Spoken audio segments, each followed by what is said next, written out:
जय सिया राम सज्जनों। हमारे पिछले वीडियो को इतना स्नेह देने के लिए आप सभी का धन्यवाद। कोटि कोटि अभिनंदन। आज का वीडियो थोड़ा लंबा हो सकता है क्योंकि आज के वीडियो में हम यात्रा करेंगे शिव शंकर के अलौकिक व दिव्य निवास स्थानों की। कृपया इस वीडियो को अंत तक अवश्य देखें तथा अपने सभी स्नेहीजनों को शिव शंकर की दिव्य कथाओं से परिचित कराएं। इसी तरह के वीडियोज़ को निरंतर प्राप्त करने के लिए इस चैनल को अवश्य सब्सक्राइब करें। शिवलिंग का तात्पर्य शिव के प्रतीक से है। लिंग का अर्थ चिन्ह या प्रतीक होता है। शिवलिंग कोई भी स्वरूप है जिसमें हम शिव की कल्पना करते हैं। शिव पुराण में वर्णित है कि एक अंगूठा भी शिवलिंग हो सकता है। शिव तो निराकार परमात्मा है, उनका स्वरूप प्रकाशमान है, इसलिए शिव को एक आकार दिया गया और शिव को उनके चिन्ह के रूप में शिवलिंग की पूजा की गई। शिवलिंग और ज्योतिर्लिंग में मूल अंतर यही है कि ज्योतिर्लिंग अचानक से स्वतः स्फुरित होता है, अर्थात ज्योतिर्लिंग में पहले लिंग का प्राकट्य होता है, फिर वहाँ श्रद्धा प्रकट करने हेतु मंदिर का निर्माण होता है। जबकि शिवलिंग की बात की जाए तो पहले मंदिर का निर्माण होता है, फिर उसमें शिवलिंग को स्थापित किया जाता है। स्कंद पुराण में ज्योतिर्लिंग का महत्व बताते हुए कहा गया है कि आकाश लिंग रूप है और पृथ्वी उसका आधार। प्रलय काल में सृष्टि, देवता आदि सभी इसी लिंग में समाविष्ट हो जाते हैं। सभी देवताओं का प्रादुर्भाव भी ज्योतिर्लिंग से ही माना गया है। पूरे भारतवर्ष में 12 ज्योतिर्लिंग हैं, अर्थात इन 12 जगहों पर भगवान शिव ज्योति स्वरूप में इन लिंगों में समाहित हैं।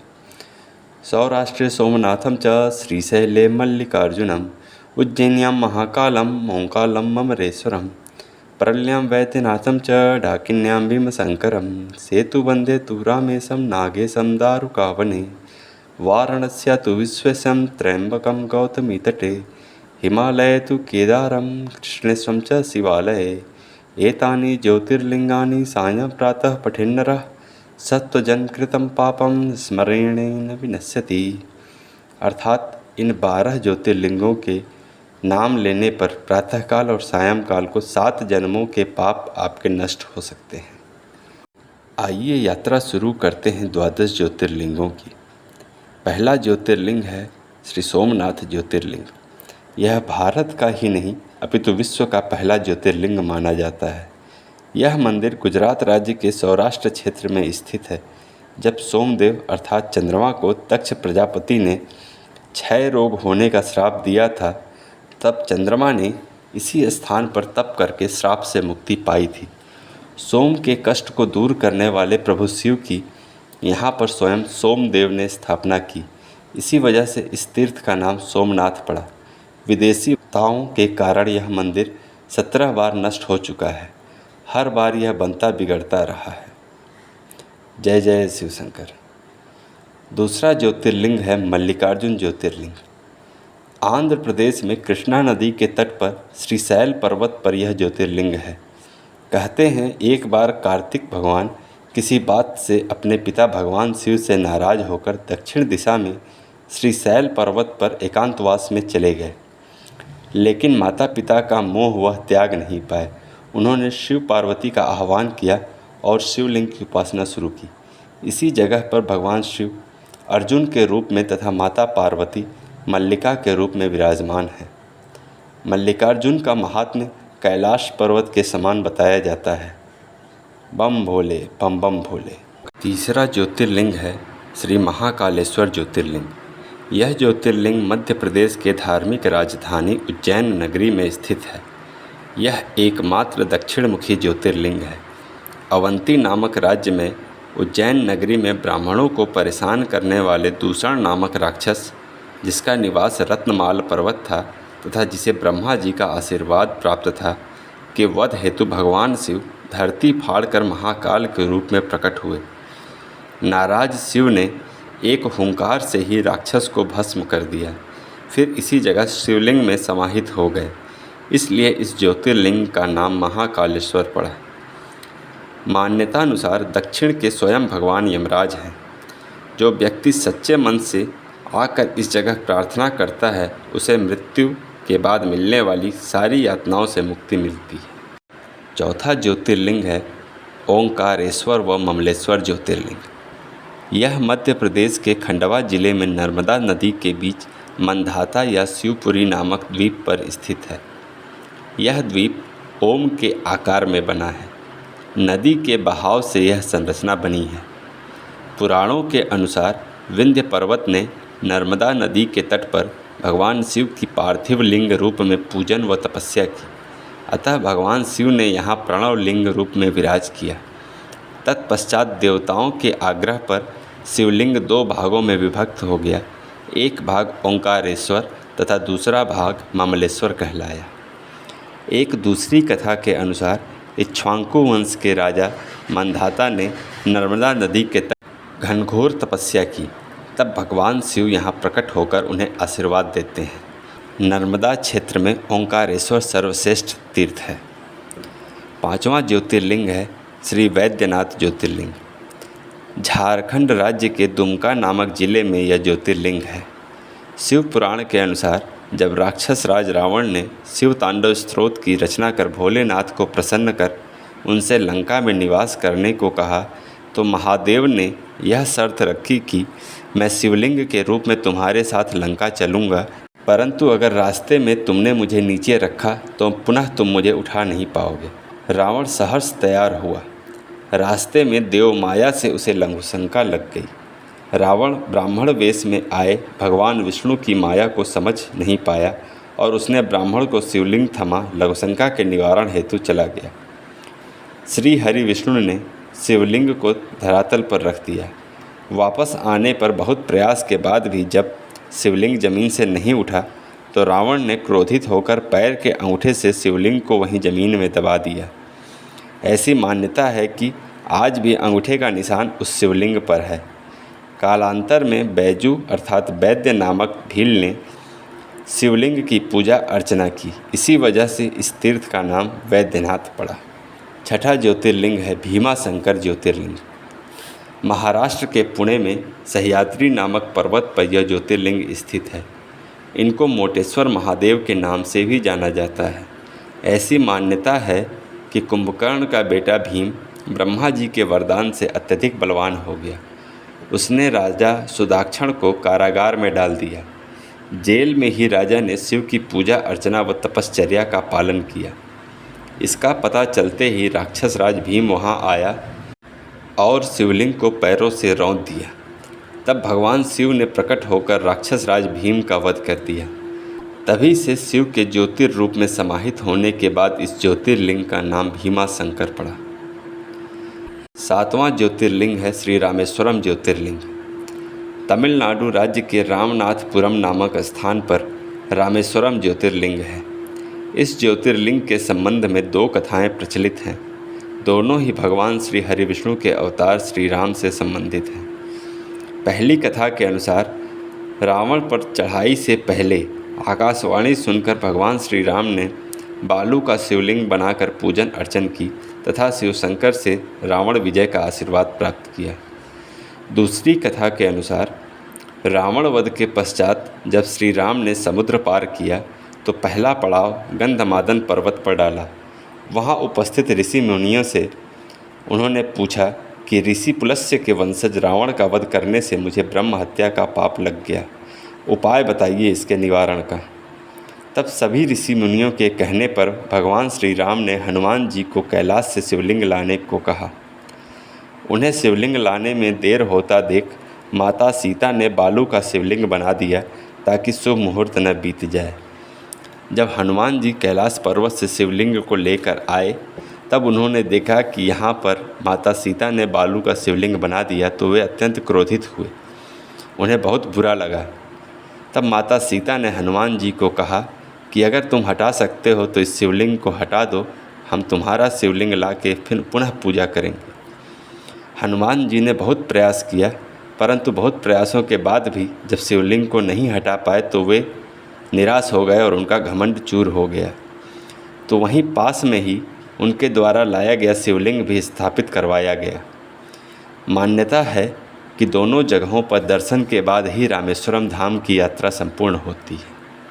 8वां ज्योतिर्लिंग है नागेश्वर ज्योतिर्लिंग। गुजरात में द्वारिकापुरी से 17 मील पहले नागेश्वर नामक जगह पर नागेश्वर ज्योतिर्लिंग है। भगवान शिव नागों के देवता हैं। पौराणिक कथाओं के अनुसार दारुका नामक राक्षसी, जिसे देवी पार्वती का आशीर्वाद प्राप्त था, अपने पति दारुक के साथ वन में बहुत अत्याचार करती थी। महर्षि औरव ने उन दोनों को श्राप दिया था कि अगर उन्होंने या किसी भी अन्य राक्षस ने धार्मिक कार्य में व्यवधान डाला तो उसकी तत्काल मृत्यु हो जाएगी। एक बार दारुक ने सुप्रिय नामक वैश्य को बंदी बनाया और उसे कारागार में डाल दिया। सुप्रिय परम शिव भक्त था, जिसकी पूजा अर्चना से प्रसन्न होकर वह दारुक से उसकी जान बचाने के लिए कारागार के एक छोटे से बिल से भगवान शिव शंकर प्रकट हुए। दूसरी ओर दारुका ने अपने पति के जीवन दान के लिए माता पार्वती से प्रार्थना की। महादेव ने दारुक को क्षमा तो किया, परंतु यह भी कहा कि इस युग के अंतिम चरण से यहाँ किसी भी राक्षस का वास नहीं होगा, और ज्योतिर्लिंग के रूप में भगवान शिव और देवी पार्वती वहीं स्थापित हो गए, जो कालांतर में नागेश्वर व नागेश्वरी के नाम से जाने जाते हैं। 9वां स्थान है श्री काशी विश्वनाथ ज्योतिर्लिंग का। उत्तर प्रदेश में काशी क्षेत्र अर्थात वाराणसी जिले में श्री काशी विश्वनाथ ज्योतिर्लिंग स्थित है। इसकी मान्यता है कि प्रलय काल आने पर भी यह स्थान बना रहेगा। इसकी रक्षा के लिए भगवान शिव इस स्थान को अपने त्रिशूल पर धारण कर लेंगे और प्रलय टल जाने पर काशी को पुनः उसके स्थान पर रख देंगे। सबसे प्राचीन वेद ऋग्वेद है, उसमें भी काशी का उल्लेख है। काशी रित्ते अर्थात काशी विश्व से परे है। काशी में कहीं भी मरने पर भगवान शंकर प्राणियों के दाहिने कान में तारक मंत्र का उपदेश देते हैं। उपदेश प्राप्त करते ही प्राणी तत्काल मुक्ति को प्राप्त हो जाता है। माँ गंगा नदी के पश्चिमी घाट पर स्थित श्री काशी विश्वनाथ मंदिर से जुड़ी एक दिलचस्प पौराणिक कहानी के अनुसार, जब श्री हरि विष्णु व ब्रह्मा जी में श्रेष्ठता का विवाद हुआ तो उनके बीच एक प्रकाश स्तंभ प्रकट हुआ, जिसका अंत ढूंढने वाला ही श्रेष्ठ है, ऐसी आकाशवाणी हुई। श्री हरि विष्णु ने तो थक कर हार मान लिया, परंतु ब्रह्मा जी ने झूठ बोला कि उन्हें अंत मिल गया है। साक्षी के रूप में उन्होंने केतकी से भी झूठ बुलवा दिया। इतने पर भगवान शिव प्रकट हुए और अत्यंत क्रोध में आकर हुंकार किया। उनके मुख से श्री काल भैरव जी प्रकट हुए और ब्रह्मा जी का चौथा सर काट दिया। श्री काल भैरव जी के न्याय से शिवजी ने प्रसन्न होकर उन्हें काशी का कोतवाल बना दिया। ब्रह्मा जी को ये श्राप दिया कि विश्व में कहीं भी उनका पूजन नहीं होगा, तथा केतकी को यह श्राप दिया कि शिव पूजन में केतकी को स्थान नहीं मिलेगा। वही प्रकाश स्तंभ संकुचित होकर ज्योतिर्लिंग के रूप में काशी में अवस्थित हो गया। दूसरी कथा के अनुसार एक बार माता पार्वती ने भगवान शिव से हिमालय पर्वत की जगह कहीं और बसने का स्थान चुनने को कहा। शिव जी को राजा दिवोदास की काशी नगरी बहुत पसंद आई। तब राजा ने ब्रह्मा जी का तप करके शिव जी को काशी में बसने नहीं दिया, लेकिन काशी का मोह शिव त्याग नहीं पाए और श्री हरि विष्णु जी की मदद ली। श्री हरि विष्णु जी ने राजा दिवोदास को तपोवन जाने को कहा। तब जाकर काशी महादेव का स्थायी निवास बन पाया। कई पौराणिक कथाओं में दावा किया गया है कि काशी शिव और पार्वती का आदि स्थान है। इसीलिए आदि लिंग के रूप में अविमुक्तेश्वर को ही प्रथम लिंग माना गया है। ग्रंथों में काशी विश्वनाथ का प्राचीन नाम अविमुक्तेश्वर बताया गया है। 10वां ज्योतिर्लिंग है त्र्यंबकेश्वर ज्योतिर्लिंग। महाराष्ट्र के नासिक में गोदावरी नदी के किनारे त्र्यंबकेश्वर ज्योतिर्लिंग स्थित है। पौराणिक कथाओं के अनुसार गौतम ऋषि व गोदावरी नदी की प्रार्थना पर भगवान शिव ने ब्रह्मागिरी पर्वत के निकट वास किया। भगवान शिव का एक नाम त्र्यंबकेश्वर भी है।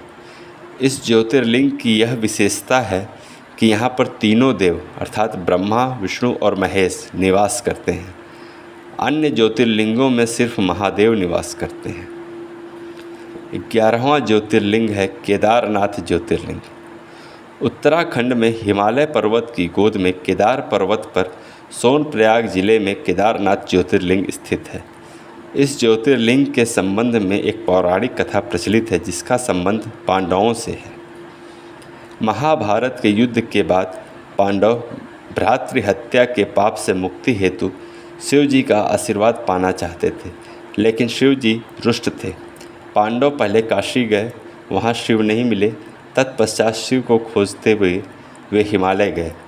भगवान शिव दर्शन नहीं देना चाहते थे, इसीलिए वे केदार आ गए। दूसरी ओर पांडव भी लगन के पक्के थे, वे भी केदार जा पहुँचे।